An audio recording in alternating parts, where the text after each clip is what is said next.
There's something about the early morning, when the house is still and the light comes in sideways through the curtain, that makes a person honest. I don't know why. Maybe it's because no one's watching. Maybe it's because at 86 you stop caring whether anyone is. My name is Harold Marin, and I've been sitting with something for a long time now. Years, really. Longer than I'd like to admit. And I think it's time I say it out loud. Not because it'll change anything, it won't, but because it's sitting in my chest like a stone, and I'm tired of carrying it quietly. I spent most of my life being the kind of man people called dependable, reliable, the kind of man who showed up, who kept his word, and I believed that was enough. I believed for a very long time that if you just kept your promises, the rest of it would take care of itself. It doesn't work that way. I know that now, but knowing it now and knowing it then, those are two very different things. I was married to a woman named Ruth Marin. We were together for 41 years. 41 years, and if you asked most people who knew us, they would have said we had a good marriage, a steady one. And in many ways, we did. We built a life. We raised 2 children. We sat at the same table for thousands and thousands of mornings, just like this one. But there was a promise I kept, a promise I made to someone else, and that promise cost Ruth something I can never give back. I want to tell you about it. Not all of it. Some of it I'm still not ready to say. But enough. Enough so that it's not only mine anymore. I grew up in a small town, the kind of place where everyone knew your family before they knew your name. My father was a quiet man. Not cold, just closed. He worked, he came home, he sat in his chair, and my mother filled the space around him. She was the one who talked, who laughed, who made the house feel like someone actually lived in it. When I was young, maybe 12 or 13, my mother got sick. Not all at once, it came slowly. And my father didn't know what to do with it. He didn't know how to be in a house where the silence was the kind that comes from someone fading. So he asked me to look after her. He didn't say it in words exactly. He didn't have to. He just looked at me one evening, and I understood. I understood that he was asking me to be the one who stayed, the one who made sure she was all right. And I did. I was 12 years old, and I did it. I came home from school, and I sat with her. I made sure she ate. I learned to do things in that house that no 12-year-old boy should have had to learn. And somewhere in all of that, I made a promise, a quiet one, to myself, to her, to something I couldn't name. I promised I would always be the one who stayed. I promised I would never leave someone who needed me. It felt like the right thing. It felt like the only thing.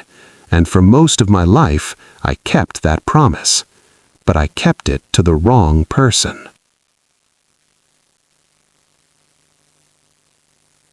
Ruth and I met when I was 24.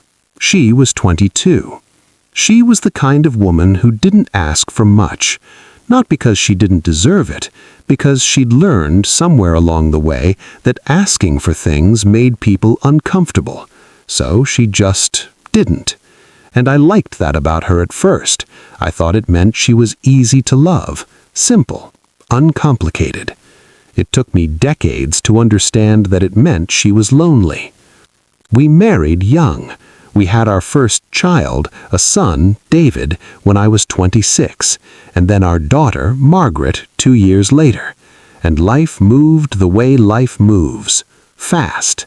Too fast to notice what's happening underneath it. But here's the thing I need to tell you about. here's the thing that's been sitting in my chest. When David was about 4 years old, my mother got sick again. The same illness. It had come back, and it was worse this time. And Ruth was pregnant with Margaret. She needed me. She needed me in a way I didn't fully understand then. She was scared. She was alone in that house most of the day with a toddler, and she was scared, and she needed her husband to be there. But my mother called, and she said she was alone, and she said she was afraid. And I went. I went to my mother. I left Ruth, and I went.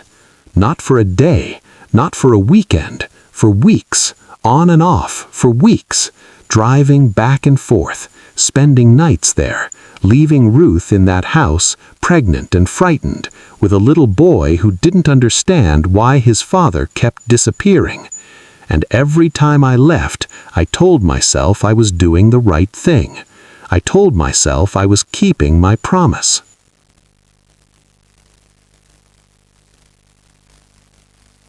Ruth never said a word about it, not then. That's what I want you to understand. She didn't fight me on it. She didn't scream or cry or tell me I was wrong. She just let me go. Every time. She packed a small bag for me sometimes. She made sure David had clean clothes.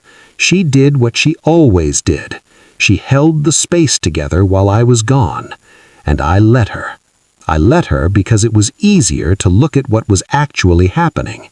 It was easier to be the son who showed up for his mother than the husband who noticed his wife was disappearing. Because that's what was happening. Ruth was disappearing. Not physically. She was right there. She was in the house. She was cooking. She was raising our children. But something in her was going quiet. Something was closing, the way a door closes when no one's holding it open. And I didn't notice. Or maybe I noticed and I told myself it wasn't my fault, that I had a duty, that my mother needed me, that Ruth would understand eventually. She never said she didn't understand, but there are things people stop saying when they've stopped believing it matters.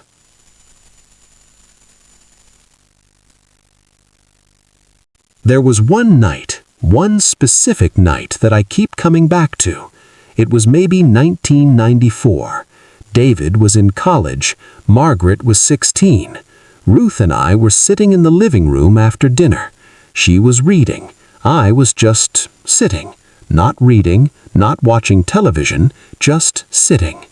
And she looked at me. And for a moment, she looked like she was going to say something. I could see it. The way her mouth opened just slightly. The way her eyes changed.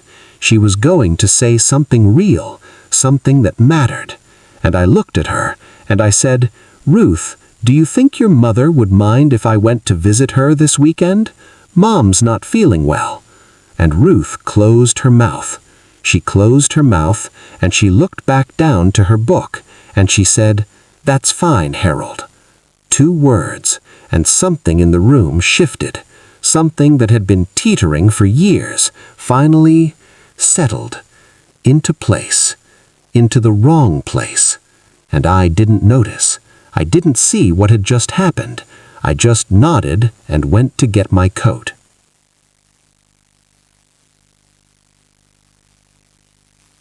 I've thought about that night 10,000 times, 100,000 maybe.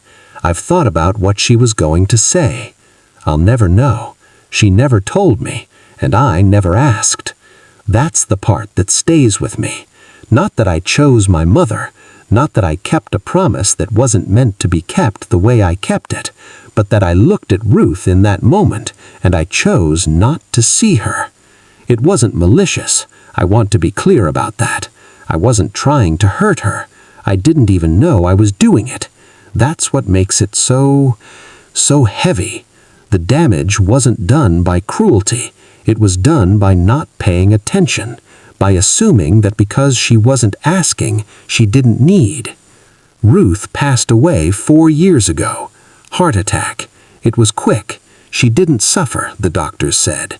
And in some ways, I'm grateful for that.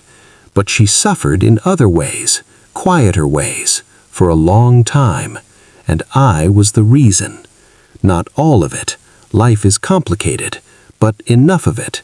Enough that I can't sit here at 86 in this quiet house and pretend it wasn't me.